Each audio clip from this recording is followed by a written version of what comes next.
a Midnight Waffles podcast. This is BattleStations, a podcast about the Columbus Destroyers and the Arena Football League. I'm Frank Walker.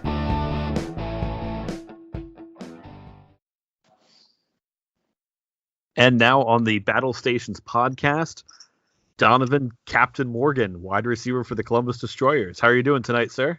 I'm good today, Frank, man. I appreciate you having me on the show, man. I can't wait to get out there to Columbus, man, and just enjoy the city in general, and along with those great fans, man, that will be rocking the Nationwide Arena. I can't wait, man. I'm right there with you. I can't wait to be, just for that opening night, that's going to be something else. I'm excited. The way the schedule's set up, we got to wait a little bit for that because you guys got some away games first. But yes, three of them. So we gotta make sure we come home, man. Well prepared and make sure we take care of business on the road while we're out there. So when we come home, our fans are ready to keep enjoying what we're doing on turf. All right, I'm looking forward to it. Now, starting off, as someone who's played as much as you have and has had the success you've had in arena football, coming out of retirement, I'm sure you could have picked pretty much any team and they would have been thrilled to have you. Why Columbus? Why'd you pick coming to Columbus? Main reason, honestly, and this is before the coaches or anything else, the main reason is because it takes me back to the old Arena Football League. Columbus Destroyers is an old franchise that was in Arena Football when Arena Football had your Iron Man game going on. So, it was only right and only fitting that, a guy that have played the game as long as I have and played when the old arena was still in, I just, felt like it was the right decision to make. And then once they signed Matt Salk, it was over with. That's my guy. He's a great coach. I love his philosophy. I love what he has in store for the team. So once they got Matt, it made my decision so much clearer that I knew where I needed to be and where I needed to go. And then let alone having amazing fans and Nationwide Arena. I played there when I was with the Chicago Rush, and that arena is just amazing, man. So, I got a 3-4, man. I got a great coach. I got, a great city, and I got, a organization that have deep roots inside of the AFL already. So it just made more sense for me to, pick that location. I've heard about this, I think I've heard Coach Salk say something about, you had one of your best years when he was coaching you, and just maybe that there's some tie in there. So do you have any good Coach Salk stories for us? Man, honestly, it was so crazy because everybody was saying that, when Salk came to LA that, oh, you guys are going to bump heads. He's this, he's that. And of course, he heard the same thing about me. Donovan is like this. He's this type of guy. But once we got with each other, man, it was amazing. He's a funny guy. He comes off as just a plain old, just dry guy, just straightforward. But he's actually funny. He cracks a lot of jokes, man. And, he's a good friend of mine. I have the utmost respect for Salk, man. He's a great coach. And he's just one of those guys, man. You get him to laugh and you get him to smile, and he actually, deals with you, and he actually enjoys being around you when you can get him to that point. But other than that, man, we was there for business and we handled business, but I can't wait to get back out there with him again. You can have a lot more fun when scoring touchdowns, huh? Yes. So as long as we see laughter on the sideline, we'll know things are going well. So that's a good sign. And he might not even crack a smile on the sideline. He's just that type until, we get up a few points, then you start seeing him, get into his mode. But he's very animated on that field. He's an animated coach, so watch out for that too. That's a city of that's at least used to grumpy coaches then, as far as that goes, between Tortorella and then Urban Meyer before he retired, and I guess now Matt Salk. We'll add him to the list. Yes, most definitely. All right, now I've heard in other things you've talked about how much you loved it in LA, and how kind of that was a little bit of a heartbreaking experience when the LA Kiss folded there, and you described it as a family. For someone who hasn't really had that experience before, like in a workplace or on a team or whatnot, what kind of things happened that make you say that team felt like a family when you were with the LA Kiss? Man, it mainly started at the top. Gene and Paul treated you, with the utmost respect. And here are guys who have been in their industry, the music industry and the branding industry for 40 some odd years, and you're around these guys, and they take you in and act as you would act, and that made you feel comfortable being around them. They were men of their words. They said something and they got it done. So to me, when the head can act as, you say, a janitor, to me, man, that means a lot, because, being that guy that's at the bottom, when you say the bottom, that the athletes or whatnot, and you have these owners who have a big name and these guys just take care of you and come around and be a part of what you're doing, not just a name for the team. To me, the same thing Jaws does in Philadelphia. Those guys have to feel like it's a family, because even though it's a business, they have to feel like it's a family, because, that man is at every game with his family. All the owners are there at the games with their families, and they interact with the players, man, and they just make you feel, like you really a part of it, and not just someone who's playing the game for them. And that right there, set the mark for me. And Gene and Paul did a great job with being like that. That's really cool to hear, because I don't know, I kind of get it in my head that like a big time rock band. I mean, Kiss, there's not many bigger names in rock. Right. That if they had something like that, it would be almost like, okay, we put our name on it and they go back to whatever they're doing. But to hear that they were involved and meeting you guys, that's pretty cool to hear. Yes, sir. Yes, and they're amazing guys, man. Funny as well, in their own way, and they opened up their homes to us, man, and it was just a great experience, and I miss it a lot. All right, now going to the current, looking at the Columbus Destroyers and what we've got coming up this season. I was looking at the roster for this team, and at least as far as the offensive side, you are the most veteran player on the team. Yes. What kind of, I mean, is that new for you, or is that, I mean, how have you acted, in those leadership roles in the past? Have you had this kind of weight on you coming into a season before, or how do you anticipate dealing with that? Oh yes, I've had this weight on my shoulders before, and it's one of those things that I love it. I actually text Coach that the other day. I said, man, I can't wait for the challenges that's ahead of us, because I love to overcome challenges, and I know everybody's seeing, what we're doing on defense. Our defense is going to be stellar. We have a lot of veterans on defense, and I like that. I like that he stacked it like that, because in Matt's offense, you don't need, every guy that doesn't need to be dominant, just be dominant at your position. You know what I'm saying? And if you're offensive lineman, be dominant offensive line. If you're a receiver, be dominant at receiver.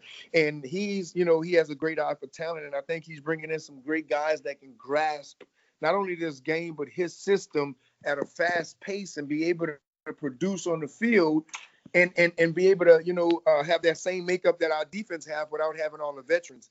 And with me being, the top tier veteran on the team, I'm ready and anxious to give these guys the knowledge of the game along with Coach Salk, because he's very knowledgeable, and I'm just ready to get out there with these guys and give them everything that I know, so because a leader is only a leader if he make everybody around him better, not just himself. So that's the challenges I love, taking on, and God gave me the ability to do it and gave me the patience to be able to deal with everything. And I think it's going to be something amazing. I think these young guys are going to go out there, and again, I'm going to keep saying we're going to shock the world. We're going to do something that no one, thought of. Oh, these guys are going to come in and win the arena board. I think we are, and that's my opinion, and that's just how I feel. I hope you're right. That would be an amazing first season here for the Destroyers to come back. Now, one of the things, so I mean, we've been seeing videos of you on Twitter where you're working out, making sure you're in shape for the season. Is there anything else as far as like, do you try and like catch up on film with some of your teammates, or do you try and watch games from last year? Is there anything else you try and do to prepare yourself for the upcoming season here? 1,000%. I've been watching so much film, and I've taken it back so far with the film to my 2008 season, and I've just been watching so much film. I like to look at it like this, Frank. I don't look at film to really dissect defenses or dissect the defensive back, because honestly, I'm only competing against myself, and that's not being arrogant or cocky, anything like that. It's just that if I have to better me, if I ran a route that I see on film and I see that the guy was able to cover that route or he was close to covering that route, then I adjust what I did back then. So I look at that film, I say, okay, I tipped myself by giving this away. So I'm not going to give this away no more. I'm not actually looking at the defensive back.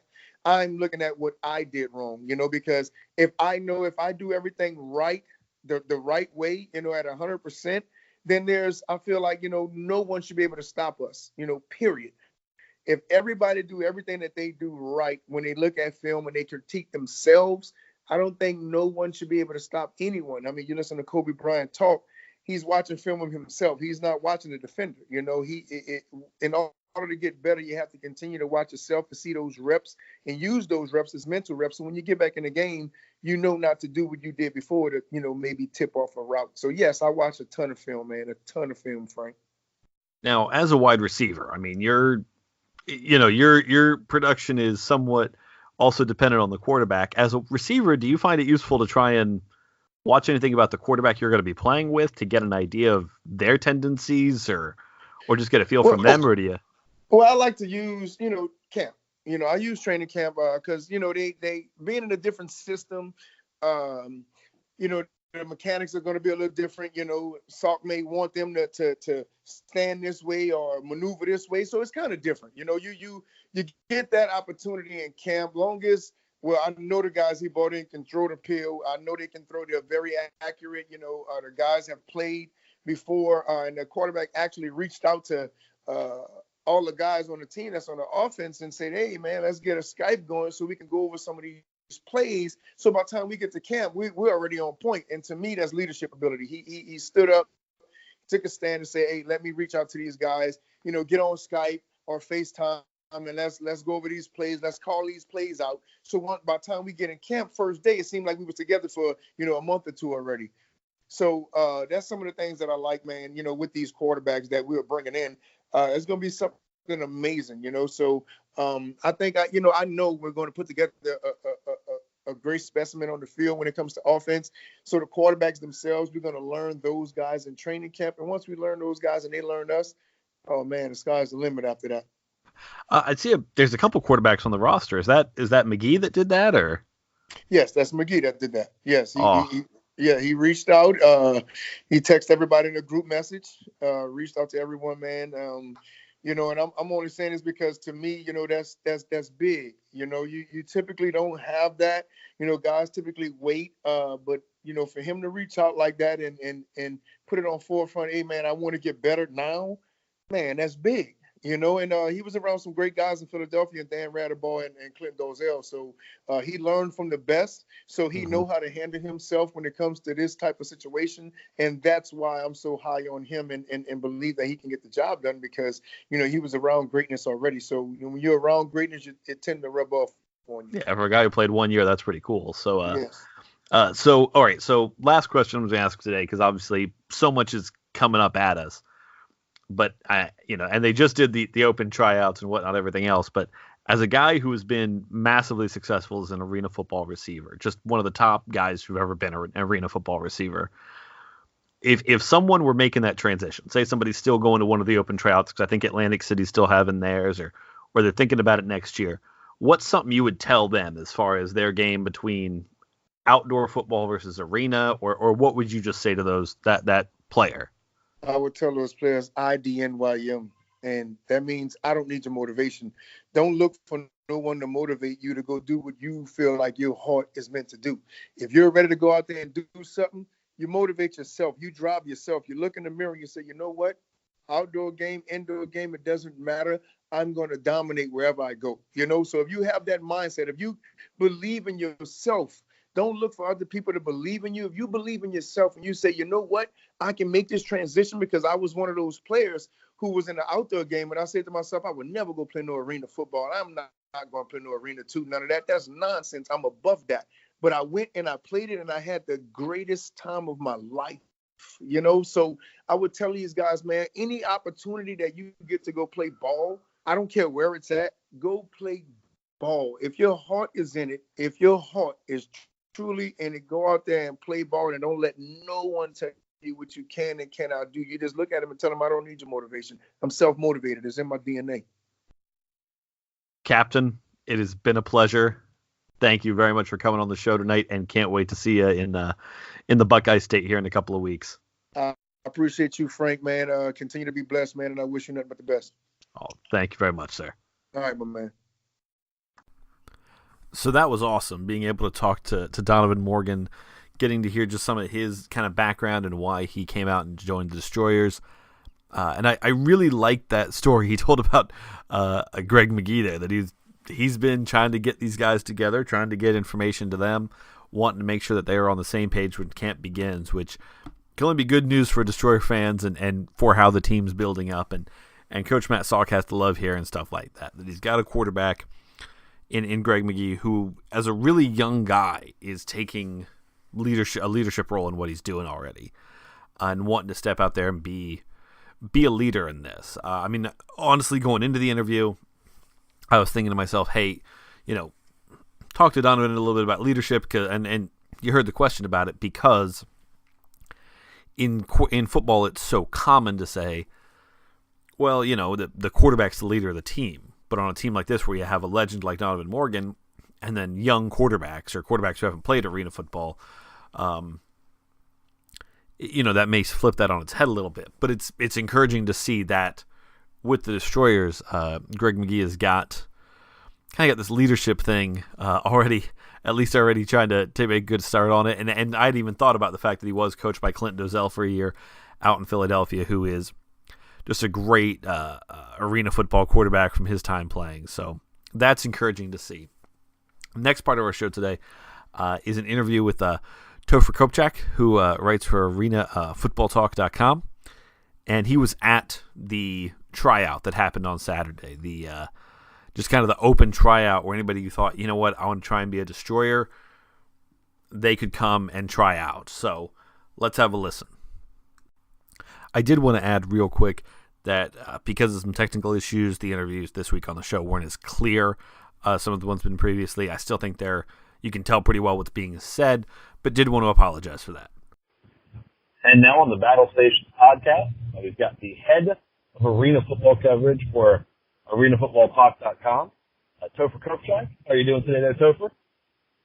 I am doing good. Thanks for having me. All right. And the reason we wanted to have Topher on this week is Topher here was at the Destroyers kind of open tryout that was held on Saturday morning there. And when you were there, Topher, I mean, how many guys of U.S. State were there trying out for the team? Well, I checked a couple of the roster sheets that I saw, and I saw 5, almost 6 sheets that were full that had 25 names on them each. And I got there about 9:30, and they told me there was at least 25 other kickers that went out before that. So I would say that we were talking about at least over 125 guys total, maybe up to 150. And I saw 5 or 6 different quarterbacks going out when they did their separate drills, and they went at it for a while with the receivers. Wow, sounds like they had quite the turnout there. Did you have a chance to talk to any of the guys there? I mean, did it seem like a lot of guys who played college ball to you, or was there any sense of these guys' backgrounds at all? I talked to a couple guys. One guy came down from Michigan and is a member of the Ironmen in that league. I know they played in that Midwest Football League for a few years, and then they moved on. They're expanding a little bit, but I saw some quality players. He was a wide receiver. I told him about some other opportunities. I also talked to someone that just came over from Europe and said that he was taken care of. He had housing and stuff, and he had some pay. He said that the pay wasn't as good as the Arena League, so hopefully that would get some more guys encouraged to go out for the tryout for Columbus next year as well. But yeah, we had guys from all over. A lot of guys that were excited. Definitely some former college experience. I know a couple of the D3s I know we have. Grant Russell that played at ODU, and he also went to Newark High School. He's on that Destroyers team and got traded from Baltimore just the other day. And I also know Thomas Wibbler I talked to, and I encouraged him to try out, and he played ball as well, and he played at Zanesville High School. So I think we had a good mix of a lot of experience. Everybody was fast. I saw a couple sub-5 40s from guys that were pretty well, built, but also big dudes. So I think Columbus and the area had a lot of talent. It was definitely a good thing. And talking to the coaching staff, they were really excited about a couple receivers. And I think Coach Saunders really went hard on the defensive side early. And I think one of our best, flashiest pickups on the offensive side is Captain Morgan, who last played out in Los Angeles with KISS. I think he's definitely going to bring some veteran experience. He's got that raw speed that you need in the Arena League, but I think we needed to add a couple other guys to that, and I definitely think the tryout had the potential to bring some of those guys in. It sounds like what you saw is kind of what I've been talking about with people is that I don't know, depending on who you talk to, some people seem to think that the Arena League is this, it's just guys who, couldn't cut it, different things like that, but you have to tell them that there is some incredible talent that just either fits better in the Arena League than it ever did, at like maybe the NFL levels or whatnot in the outdoor game, or that just the amount of talent, how good you have to be in the Arena League, I think a lot of people don't really understand. Yeah, there's a ton of talent. I mean, this is the United States. People love their football. There's lots of guys playing for different leagues. I mean, if you make it to week 1 in the Arena League, you're still definitely a strong talent in football. I think the best thing we can say is Jake Metz, a lineman that's been playing for the Soul a lot. He played in the Chinese League, the Arena Chinese League, 1 year, and they're starting season 2 in July, I've heard, of this year. He got some looks from the Eagles. Darius Prince got some looks. He was on the Soul, and he got some looks from the Eagles as well. There's a lot of good talent. It's just that, probably not every single guy that ever plays arena football is going to get a look at the NFL, but you still have the potential. There's still a lot of talent. I mean, even on those lower leagues that don't pay as much. I mean, there's guys, I've heard good stories about the Lee Valley Seahawks. They bring up a couple good players every year that move up to arena, or maybe they go up to something else higher. So there's a lot of talent out here.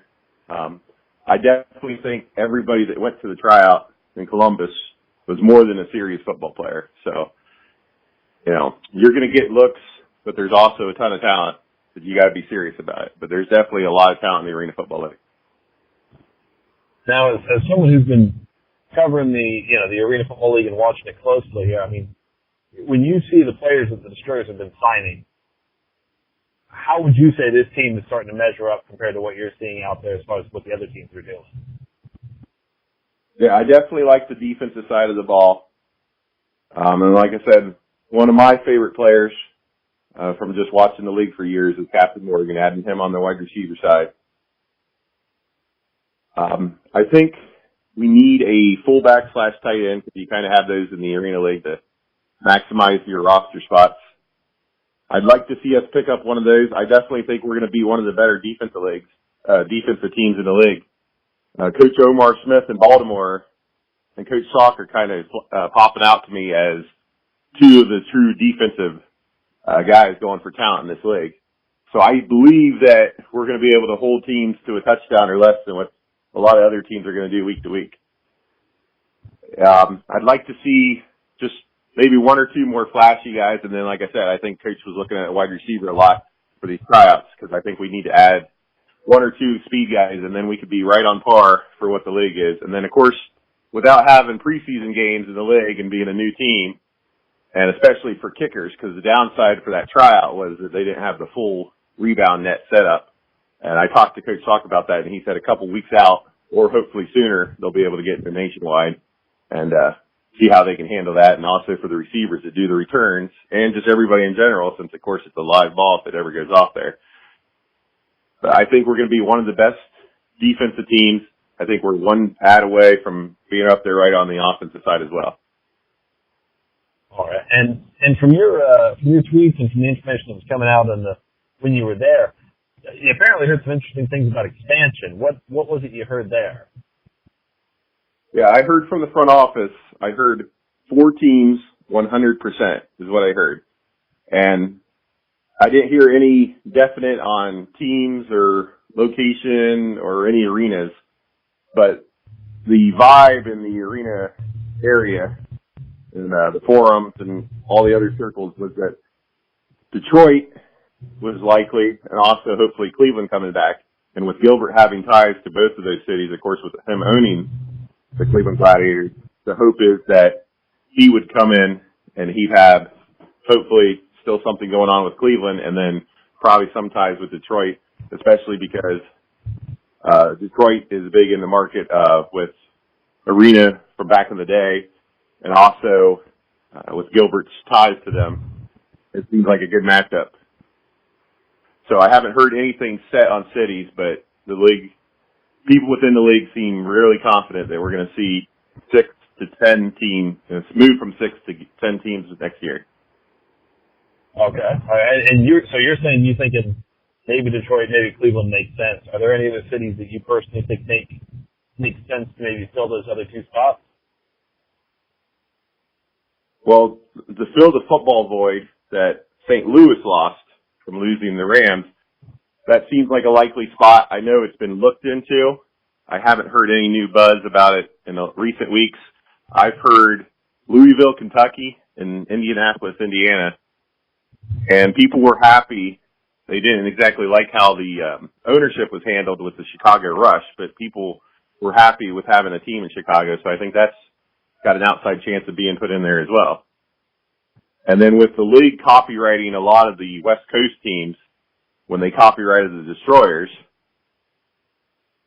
that could just be a protection to protect the legacy of the league, that we can't have other teams with those logos, but that would seem also a little likely that maybe they're protecting them down the future to bring those teams back like they did with the Destroyers.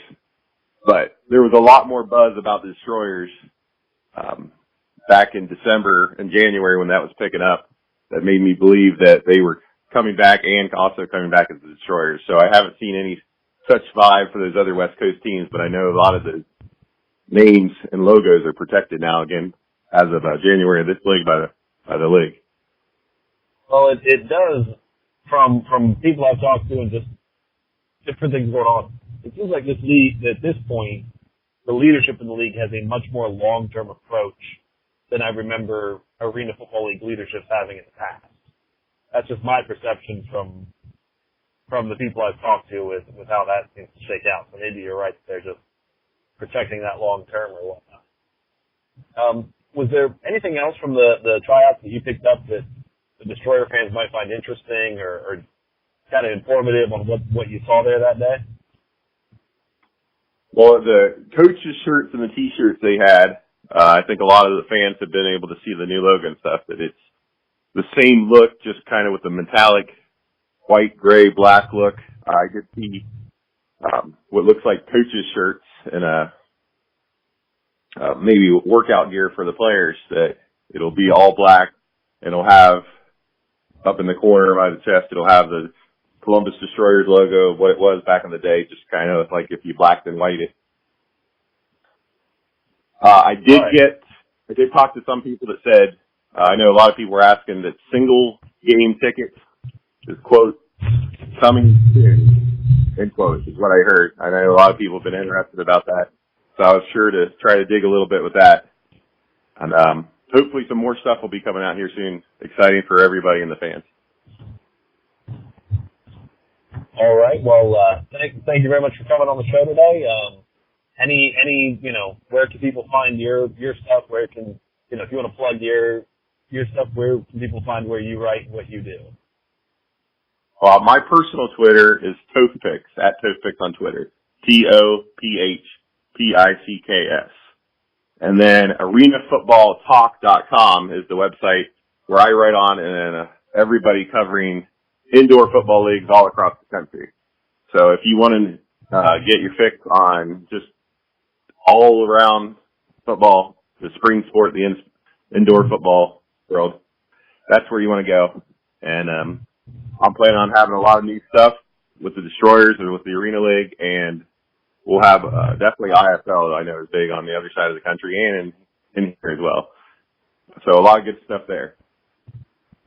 All right. Well, thanks for coming on the show today, Topher, and thank you very much. Thank you for having me. Now, as cool as the tryout was, and hearing some of that background on this, really cool news came out just today, about 12:24 p.m. The Destroyers' Twitter account announced that the first player from the tryout was assigned to the Destroyers.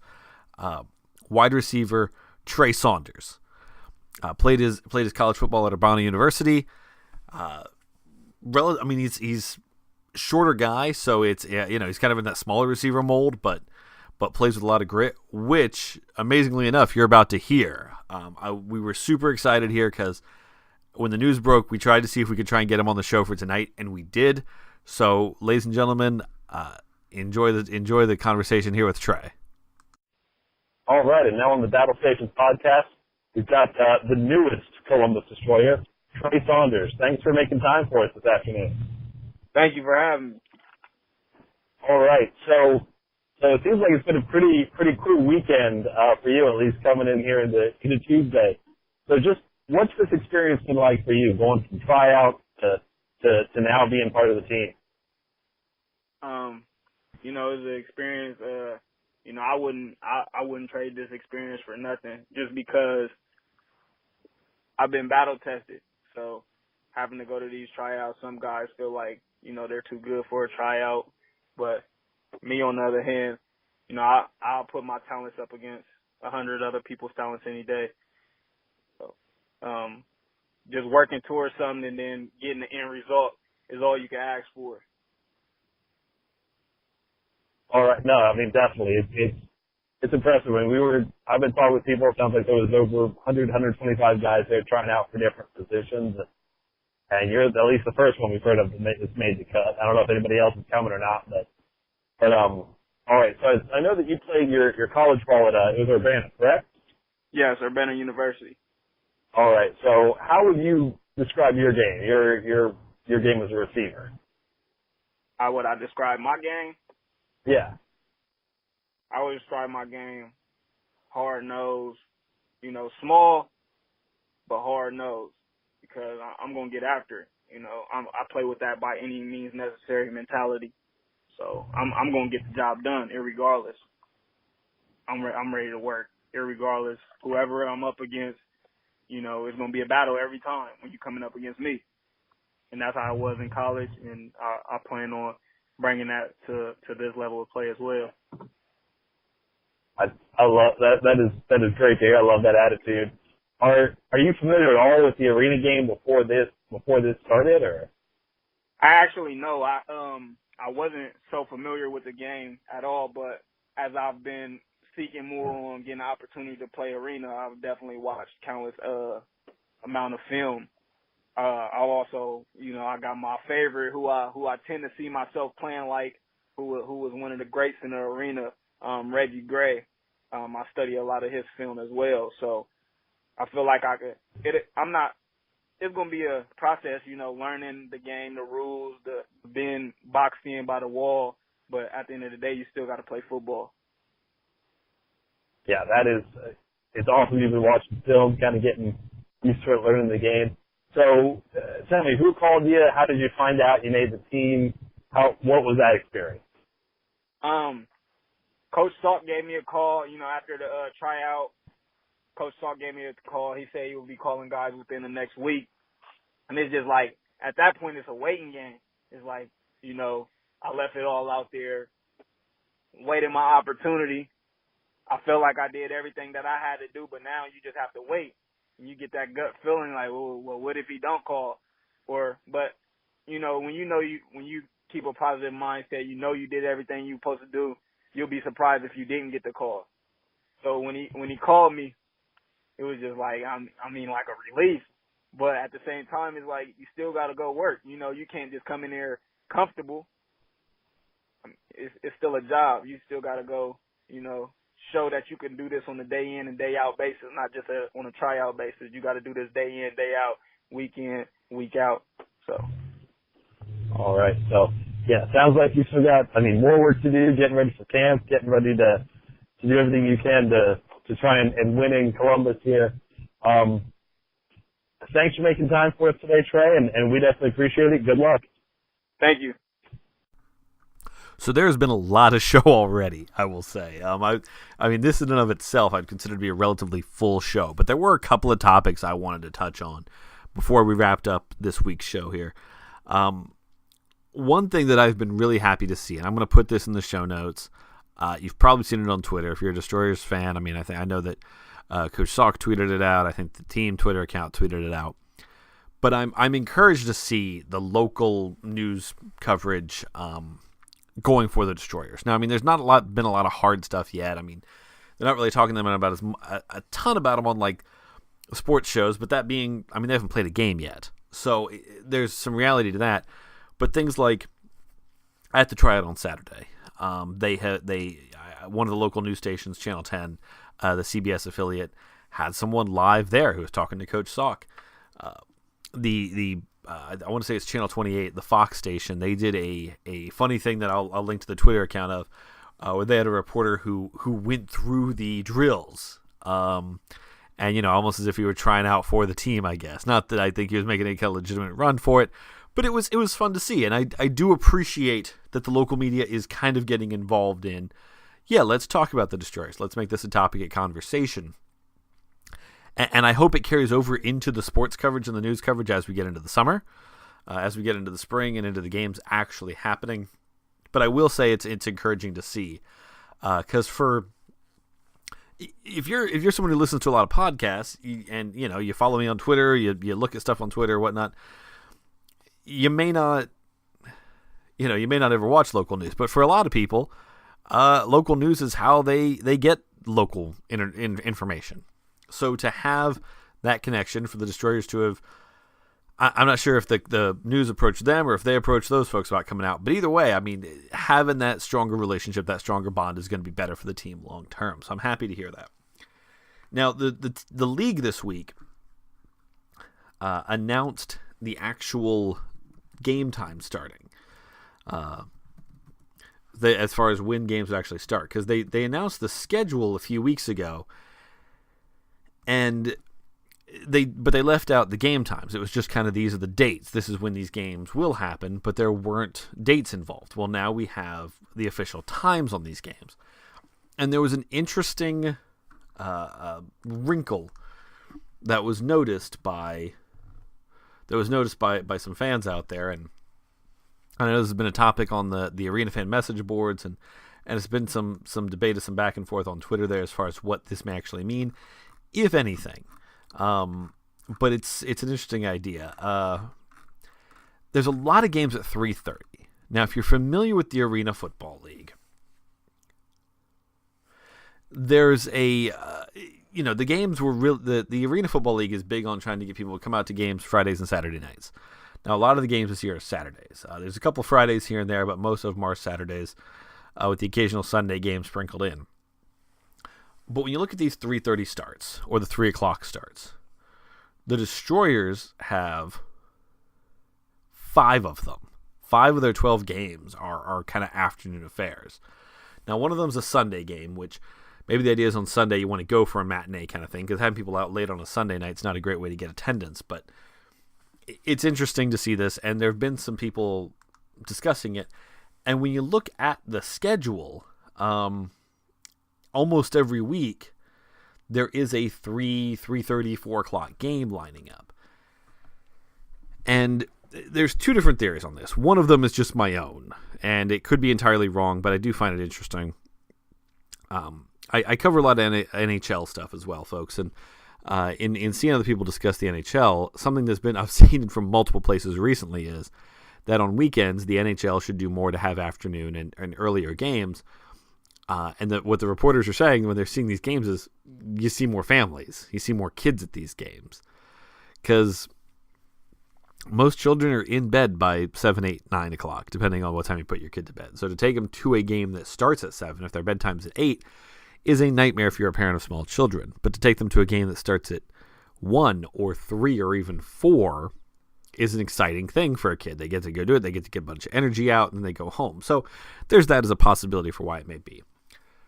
The 2 other ideas we've been hearing a lot are someone said that they heard from people with Albany that there was the intention of this is to try and develop people who are fans of teams into fans of the league. And the idea with this is you can try and watch the afternoon game and then go to your game if you have a home game that night. Because they're also big on wanting people to actually go to the home games. Or, you can watch, if your team plays in the 3:30 game, you can go to the 3:30 game. AFL games are pretty good at getting done in about 2.5 hours. So you're done by 5:30 or 6. You can get home, turn on the 7 o'clock game. So the idea is to try and generate maybe more fans of the league. And the third option, and one that I think really probably is setting up this, is that this is for whatever this mysterious TV deal is we're hearing about. As we discussed last week on the show with Commissioner Bowe, there is some kind of TV deal in the works, and there's good reason to think an afternoon window is big for that. When you look at the major sports networks across the U.S., ESPN, NBCSN, Fox Sports, that afternoon window is sometimes harder for them to fill. And especially if what they're looking at is something like NBCSN. Now, we discussed this on a previous show when it came to TV times, but NBCSN is big on the NHL, and they will have the NHL playoffs. Something that NBC does, if you've been following them when it comes to their hockey coverage, is if they have an afternoon game, they tend to put that on NBC, the broadcast network. And the reason for that is broadcast networks on weekends kind of have infomercials, old movies, maybe golf if they have the rights to a thing. So they put that on there. So their evening shows, a lot of times NBCSN, as their programming decisions, they'll put on evening games, they'll put them to their NBCSN. So I could see with what the AFL is doing if they got a network like NBCSN on the line, or ESPN, who might have, like night baseball games or something like that, that you would want to put a game on in the afternoons. On Saturday afternoon, you have a football game, and then you have till that primetime window open late if you want to do it that way. I could definitely see that being the idea. Or honestly, maybe it's even, and I think this is bigger than what I would expect, you could even have if a certain if a certain network said, hey, we want to sign on and even do some double headers, having a 3:30 and then a 7 o'clock game would make that possible. Now, I could see the network being like, no, we want 1 o'clock and 4 o'clock games, but the league knows that selling a Saturday night ticket is easier than selling a Saturday at 1 ticket. So I think that's why the league wouldn't go that way. But maybe that's it. That one's pure speculation on my part. I don't really know. A lot of this is speculation, honestly, at this point, about the 3:30 windows. But still. And then this week, it came out on Twitter there, and it came out from the Destroyers COO there, the kind of the season ticket holder benefits that were coming along as people have started getting emails, people have started actually getting seats. So we've heard that, which is really cool. The plans are that like the high end seats come with food and beverage stuff with them, which is what was intended, I think, in the original marketing for it, that there's food and beverage for those highest end seats. All season ticket plans will have a 4-month payment plan, so if it's something where you're like, man, that sounds great, but I don't have that much money up front, I think what they're looking for is maybe like April, May, June, July. That's what he's saying here. The 4-month payment plan runs through July. And all season members will receive free subscription to Monumental Sports Network app to stream road games. This is something we discussed with the commissioner last week as well, as far as TV rights and everything else. I feel I'm not going to read too much into this tweet because I don't know how much it's meant to convey.